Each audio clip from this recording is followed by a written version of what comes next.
The Canada Post strike is in its third week, and it doesn't look like a resolution is anywhere in sight, as the two sides have barely talked since negotiations were suspended last week. The parties are still very far apart, and that is, in my view, among other things, highly disrespectful of Canadians who are suffering through this work stoppage, small businesses, people in rural, remote communities who rely on Canada Post and its services, and these parties have to knuckle down and get the work done. The Minister of Labour said he is not considering intervening despite the standoff, but the federal government is facing pressure from the business community to step in. The Canadian Federation of Independent Business saying that as of today, the strike has cost small businesses $1 billion. Dan Kelly is our president and CEO of the Canadian Federation of Independent Business, and he joins me now. Dan Kelly, it's good to see you. Thanks for being here today. Good to be with you. How do you get to that $1 billion number in losses? Break that down, and what does it mean for the small businesses' bottom line? Yeah, we asked members of my association, CFIB, a few questions on Canada Post and GST. On Canada Post, we asked them how many have had higher costs, how many of them have lost sales, how many of them have had to divert and put in place new workarounds to deal with the Canada Post strike. The sum of that was the $76 million a day in losses or increased costs as a result of the Canada Post strike, and the number of days of that strike total $1 billion so far. Right. Okay, and look, I'm not trying to downplay this because $1 billion is a lot of money, but most of the businesses in Canada are small businesses, so there's a big number that adds up to that billion. So what are we talking about for the average small business in terms of what their daily and what their cost is to this point from this? Yeah, look, some of the smallest retailers are telling us that that they have been losing sales because they are no longer able to compete against some of the giants out there, that customers are diverting. If the small business is struggling or has to start charging a surcharge for delivery, they are then going to Amazon or the other big box giants who might have their own delivery systems or contracted rates in place.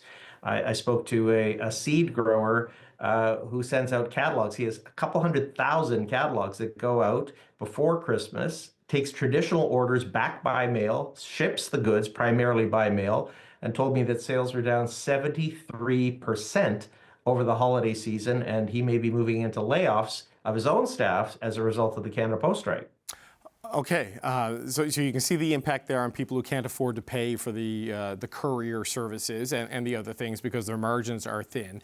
You know, we've seen the federal government send labor disputes at ports and railways to binding arbitration to resolve those. The argument being these were very important economic corridors, and you know, the ripple effect of that throughout the economy would be enormous. You want them to do the same thing here with Canada Post. Why do you think they're not willing to do it here? It's a good question. Look, they did finally, after a long time, relent and order rail workers back and port workers back. This, of course, the impact of this is primarily on small companies, not on exporters for the most part. And as a result, I guess it's viewed as a more expendable part of Canada's economy overall. Plus, this does seem like it's a red line with the NDP right now, with Parliament effectively not functioning. This does seem for the NDP like a red line, and I got to add, there hasn't been a single MP of any party that, as far as I can tell, that has called for any kind of immediate intervention to get Canada Post back to work. That's how far the pendulum has swung on labor issues, where we have all the political parties, including the Conservatives, effectively towing the union line. Well, the Conservatives would be the champion of small business more so than maybe the public sector unions. I know they're very big supporters of private sector unions and trade unions and that sort of a thing. They are the ones driving the filibuster in Parliament, and I know it would take the NDP to side with the Liberals to bust through that, and they're just not willing to do it. Have you spoken with the Conservatives about this to see if they would support the government in ending the Canada Post thing to give your members some relief? We're asking all the parties to do this, reaching out every day to MPs of every stripe to say, we need some help here. We're focused right now, of course, on the government and the NDP, urging the NDP to do something to get these workers back. I know that this is going to be a tough political issue for the government, but we just can't allow the economy to free fall and small businesses to suffer. I mean, gosh, haven't we thrown enough chaos at small businesses over the last few weeks? This is really hurting. When you add to this the fact that many retailers, especially some of the small online retailers, are telling us they still don't have the goods from the port strike, as they are still, the ports are still working through. The GST holiday has meant that some Canadians are deferring their Christmas shopping until after December 14th. And then Canadians may still want to get their goods before Christmas, one imagines. This is putting a real anvil around the necks of a lot of small business owners as they enter into what should be their best season of the year. Well, maybe the deferred shopping will allow those port goods to get to the businesses. Maybe there's some good upside in that. But look, no, I mean, when you stack it up, it's a serious challenge. There's no question about it. And then there's all of this confusion about how to apply the holiday, GST holiday for the holidays.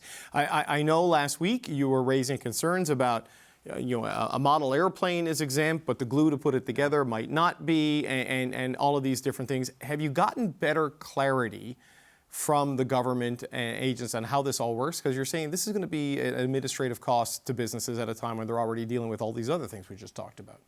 Yeah, look, I was at Senate committee last night looking at this bill. Of course, it still hasn't passed unless that happened in the last hour or so. And yet this goes into effect effectively in 10 days. Business owners are scrambling to try to understand the rules. I have gotten some answers in intervening days from the CRA. So they've told me now, if the glue is included in the hobby kit and the hobby kit for the model airplane is targeted at somebody under 14, it's GST exempt. If the glue is separated, or if it's in a part of a kit that's targeted at somebody that's above 14, then you have to pay GST. And that's on one product. I've got a hobby store owner in Calgary that wrote to me. He has 3,500 items.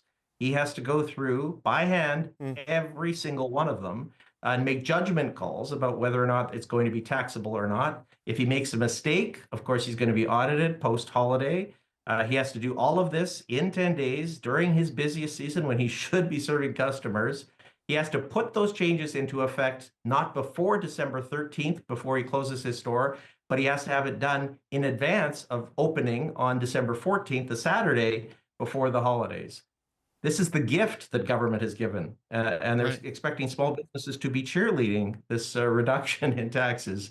It's a hot mess. So the port strike has messed up your supply chains. The postal strike, or sorry, the port lockout, I believe some of it was. The postal strike has messed up your delivery to customers. And now this surprise tax change on short notice has just messed up basic operations for small businesses. That's a frustrating series of events, just as a final point, sir. It is, and then you add to that, of course, the holiday comes off on February 15th, and then the carbon tax goes up by 19%, and you have to, all those goods that we've temporarily made less expensive are likely to become more expensive as businesses try to embed the cost of the carbon tax into their pricing. I got to tell you, I don't know how many more knocks small businesses can take. And many of them are still carrying debt left over from the pandemic. The average is $100,000 in debt that has been added to the books of most small businesses across the country. Yeah, the carbon tax will go up, the rebate will go up, but that helps consumers. There's still confusion for small business owners for sure. Dan Kelly, President and CEO of the Canadian Federation of Independent Business. We appreciate your time, sir. Thanks for being here today. Anytime.